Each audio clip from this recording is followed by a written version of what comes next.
Hello, my dear students. How are you? Hope you're fine. Today we learn alphabets. Meet the letter E.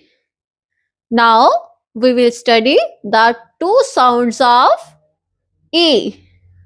Short sound and long sound.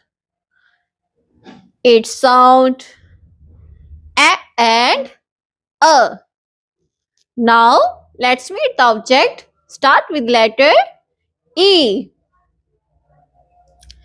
E is for elephant. Elephant. Elephant.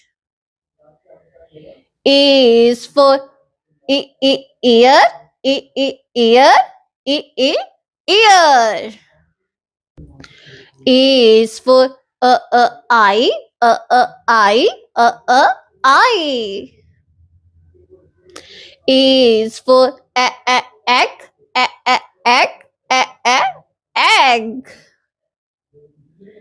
E is for earth. Earth. Earth.